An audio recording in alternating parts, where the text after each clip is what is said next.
Today on 4x Trail, we're looking at a pretty cool little product. It's a lighting switch controller from Auxbeam, and I think it's actually a pretty decent value. I'm excited to talk about it here on the channel. It all starts right now.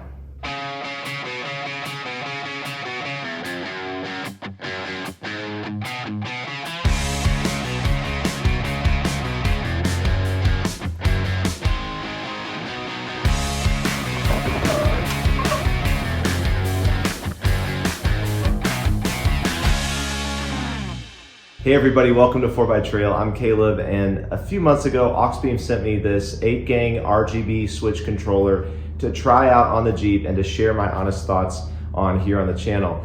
I'm not interested in featuring products here on the channel that I don't think are good value products and products I wouldn't use on the Jeep. And this is something that I think everybody who's looking for a switch controller should check out. If you're looking at an Spod, I think you might be pleasantly surprised by the quality and the price difference of this Auxbeam switch controller. So something worth checking out. I'm excited to dive into it. I've been using it on the Jeep for a couple of months now, and I've got some pros and cons that we're going to be sharing.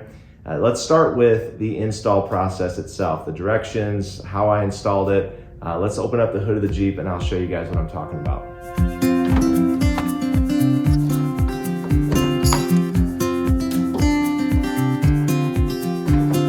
The instructions for the installation are really clear and easy to follow, and they do give you suggestions on how you can mount it.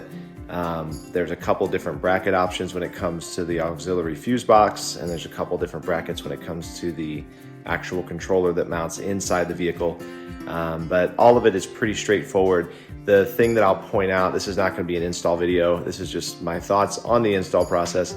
The negatives that I'd point out would be I chose to mount the aux fuse box on the opposite side of the engine bay as the battery, because I couldn't really find another spot to conveniently mount it using the brackets they gave that wouldn't be blocking the battery itself, which I don't think is a good idea. So I mounted it on the other side of the engine bay, which means the battery leads they give you to run over to the battery, they're not long enough. So I had to end up going and purchasing a longer lead, and then also a longer I think it's 16 or 18 gauge wire that runs for the ACC to run over to the existing fuse box. So those are things to be mindful of, that you might have to get longer wiring than what they give you, which I feel like would be easy for them to just give you a little bit longer leads, and then you wouldn't have to go track that down at your local hardware store. That'd be the only negatives to the install. Otherwise, it's pretty straightforward. Something that's pretty nice they include is like a breaker to mount near the battery as kind of the final line of defense from anything that if it did get past the fuses in the aux box, it would get caught at that final fuse. It's resettable, so you just push the button and reset it.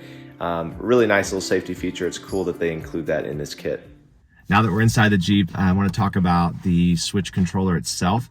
The thing I noticed right away when I pulled it out of the box was just the tactile feel of the buttons and the fit and finish of it. It's very quality. It looks really nice on the inside of the Jeep. It matches kind of the aesthetic of the Jeep interior really well. I think they did a really good job with just the quality of the controller itself. And I chose to mount it here on the left side of the steering wheel, kind of down.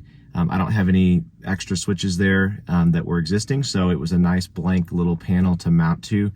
Very easy to mount it there as well, just using the included shallow screws there to hold it in place, and easy access to the side of the dash where I run the wires through to the engine bay as well. So I like that location. It's kind of out of sight, which I prefer. It's a little bit more factory looking versus mounting it up above the rear view mirror, which was the other option. And it's nice you can get an app and you can kind of match the color of the backlight of the switches to the interior of your vehicle. So I was able to find that sort of teal mint kind of green color that the Jeep gauges are. It's nice. They also give you a full sheet of the decals to go on each switch to customize it depending on what you're running. They even give you blanks that you can like write your own in.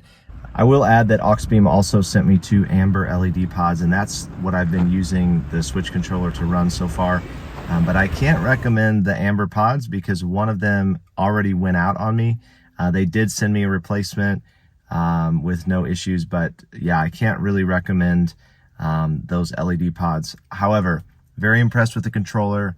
I think it's well made, and I think it's worth considering if you're in the market for some sort of aux switch controller for your rig. It's worth checking out. Well, I'll leave a link for you to check out more info on this switch controller or to purchase it in the description below.